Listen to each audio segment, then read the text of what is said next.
Un tiempo para fortalecerte y crecer en el conocimiento de Dios a través de su palabra. Esto es Reto 365. La Biblia en un año.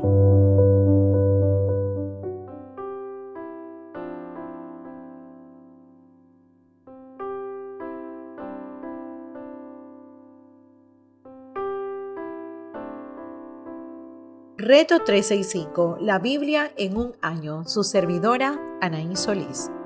Día 17. Antiguo Testamento, libro de Génesis, capítulo 34. En cierta ocasión, Dina, la hija que Jacob tuvo con Lea, salió a visitar a las mujeres del lugar. Cuando la vio Siquem, que era hijo de Hamor, el heveo, jefe del lugar, la agarró por la fuerza, se acostó con ella y la violó. Pero luego se enamoró de ella y trató de ganarse su afecto. Entonces le dijo a su padre: «Consígueme a esta muchacha para que sea mi esposa». Jacob se enteró de que Siquem había violado a su hija Dina. Pero como sus hijos estaban en el campo cuidando el ganado, no dijo nada hasta que ellos regresaran. Mientras tanto, Hamor, el padre de Siquem, salió en busca de Jacob para hablar con él. Cuando los hijos de Jacob volvieron del campo y se enteraron de lo que sucedió, quedaron muy dolidos y a la vez llenos de ira. Siquem había cometido una ofensa muy grande contra Israel al abusar de su hija. Era algo que nunca debió haber hecho. Pero Hamor le dijo: «Mi hijo Siquem está enamorado de la hermana de ustedes. Por favor, permitan que ella se case con él. Háganse parientes nuestros. Intercambiemos nuestras hijas en casamiento. Así que ustedes podrán vivir entre nosotros y el país quedará a su disposición para que lo habiten, hagan negocio y adquieran terreno». Siquem, por su parte, le dijo al padre y a los hermanos de Dina: «Si ustedes me hallan digno de su favor, yo les daré lo que me pidan.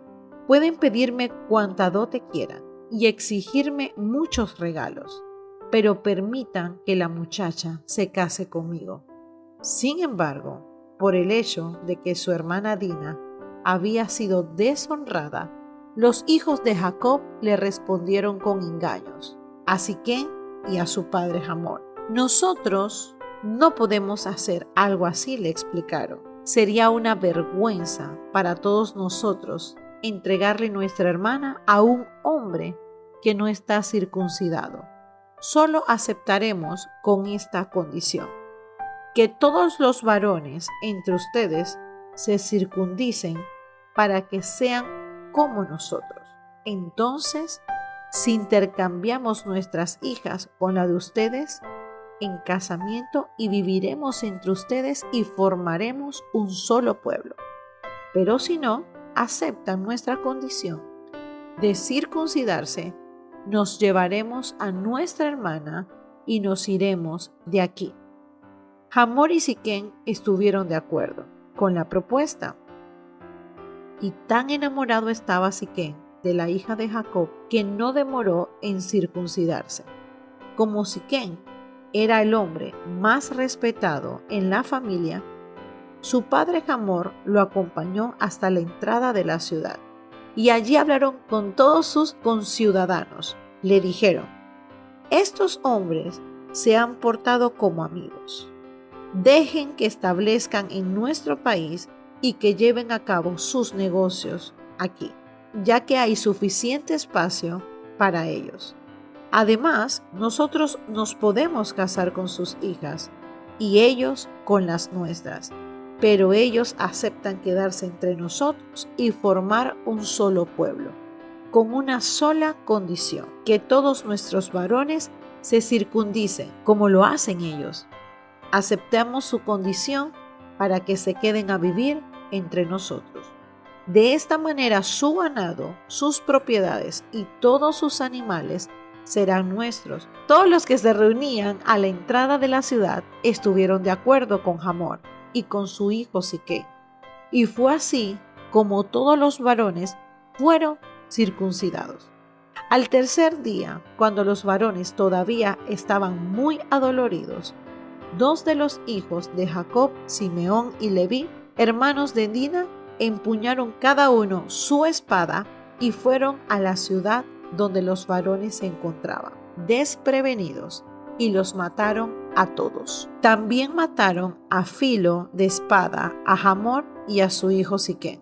Sacaron a Dina de la casa de Siquem y se retiraron. Luego los otros hijos de Jacob llegaron y pasando sobre los cadáveres saquearon la ciudad en venganza por la deshonra que había sufrido su hermana. Se apropiaron de sus ovejas, ganados y asnos y todo lo que había en la ciudad y en el campo.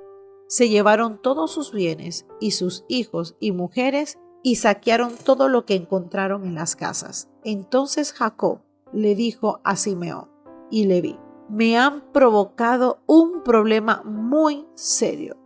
De ahora en adelante, los cananeos, fariseos, habitantes de este lugar, me van a odiar. Si ellos se unen contra mí y me atacan, me matarán a mí y a toda mi familia, pues cuento con muy pocos hombres. Pero ellos replicaron: ¿acaso podíamos dejar que él tratara a nuestra hermana como una prostituta? Jacob vuelve a Betel. Génesis capítulo 35. Dios le dijo a Jacob: ponte en marcha y vete a vivir a Betel. Erige allí un altar al Dios que se te apareció cuando escapabas de tu hermano Esaú. Entonces Jacob y su familia y a quienes lo acompañaban, desháganse de todos los dioses extraños que tengan con ustedes. Purifiquen y cámbiense de ropa. Vámonos a Betel.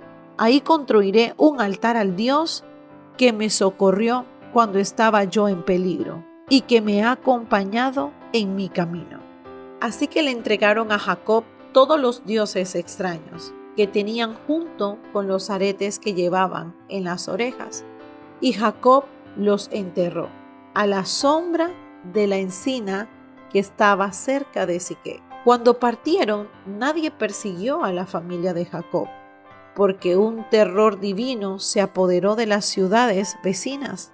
Fue así como Jacob y quienes lo acompañaban llegaron a Luz, es decir, Betel, en la tierra de Canaán. Erigió un altar y llamó a ese lugar el Betel, porque allí se había revelado Dios cuando escapaba de su hermano Esaú.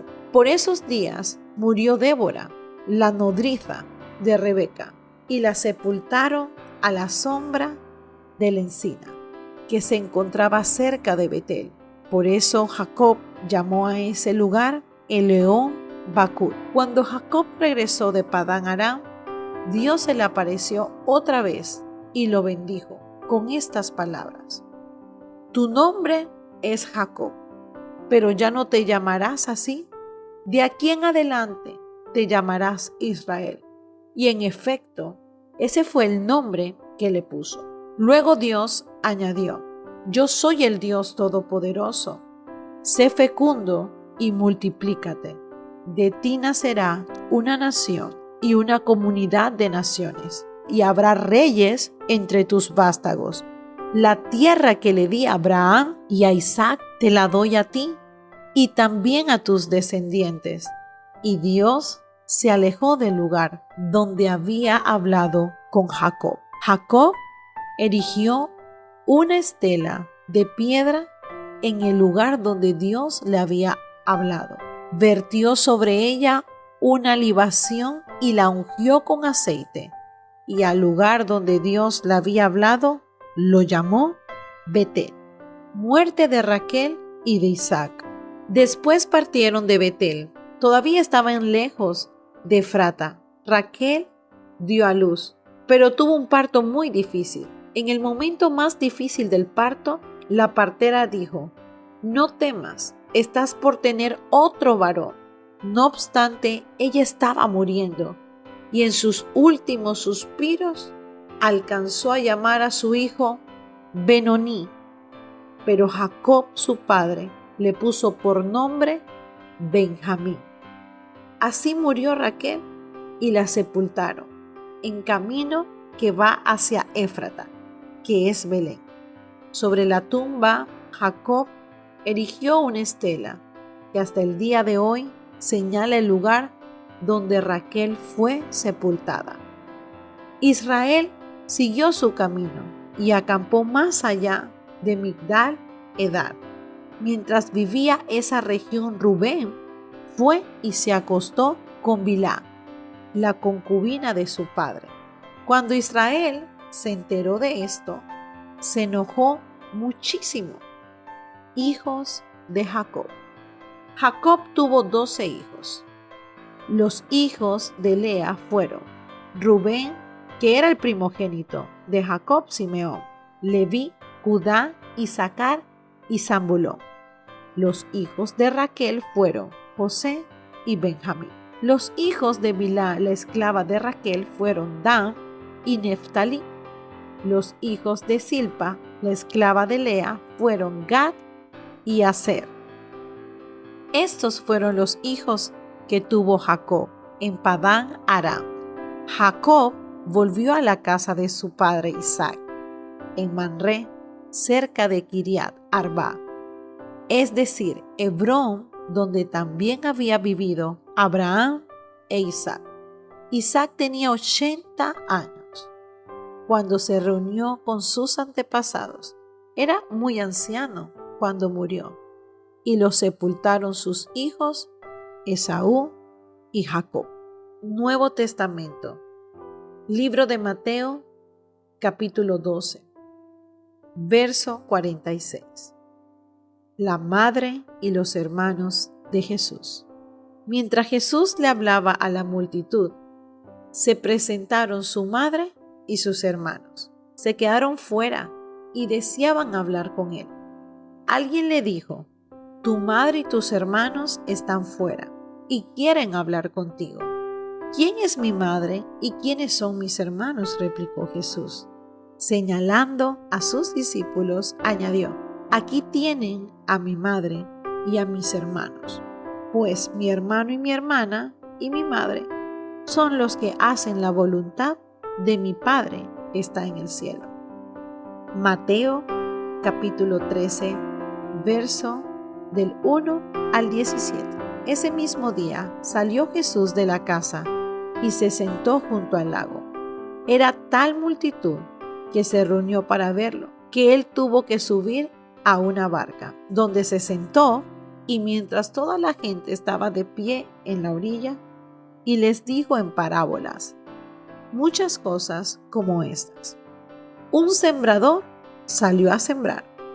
Mientras iba esparciendo la semilla, una parte cayó junto al camino, y llegaron los pájaros y se la comieron. Otra parte cayó en terreno pedregoso, sin mucha tierra. Esa semilla brotó pronto, porque la tierra no era profunda. Pero cuando salió el sol, las plantas se marchitaron y por no tener raíz, se secaron. Otra parte de la semilla cayó entre espinos, que al crecer la ahogaron, pero las otras semillas cayeron en buen terreno, en el que se dio una cosecha que rindió 30, 60 y hasta 100 veces más de lo que había sembrado.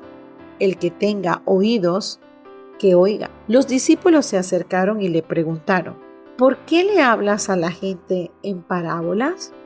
A ustedes se les ha concedido conocer los secretos del reino de los cielos, pero a ellos no. Al que tiene, se le dará más y tendrá en abundancia. Al que no tiene, hasta lo poco que tiene, se les quitará. Por eso les hablo a ellos en parábolas. Aunque miran, no ven. Aunque oyen, no escuchan ni entienden. En ellos se cumple la profecía de Isaías. Por mucho que oigan, no entenderán. Por mucho que vean, no percibirán. Porque el corazón de este pueblo se ha vuelto insensible. Se les han embotado los oídos y se les han cerrado los ojos. De lo contrario, verían con los ojos y oirían con los oídos, entenderían con el corazón y se convertirían y los sanarían. Pero dichosos los ojos de ustedes, porque ven, y sus oídos, porque oyen. Porque les aseguro que muchos profetas y otros justos anhelaron ver lo que ustedes ven, pero no lo vieron, y oír lo que ustedes oyen, pero no lo oyeron. Antiguo Testamento, libro de Salmos, capítulo 10, del 1 al 11. ¿Por qué, Señor, te mantienes distante? ¿Por qué te escondes en monumentos de angustia? Con arrogancia persigue el malvado al indefenso, pero se enredará en su propia artimaña. El malvado hace alarde de su propia codicia, alaba al ambicioso y menosprecia al Señor. El malvado levanta insolente la nariz y no da lugar a Dios en sus pensamientos. Todas las empresas son siempre exitosas. Tan altos y alejados de Él están tus juicios, que se burla de todos sus enemigos y se dice a sí mismo: nada me hará caer, siempre seré feliz, nunca tendré problemas. Llena está su boca de maldiciones, de mentiras y amenazas. Bajo su lengua esconden maldad y violencia. Se ponen al acecho en las aldeas. Se esconde en espera de sus víctimas y asesinan a mansalva al inocente. Cual león en su guarida se agazapa, listo para atrapar al indefenso. Le cae encima y lo arrastra en su red.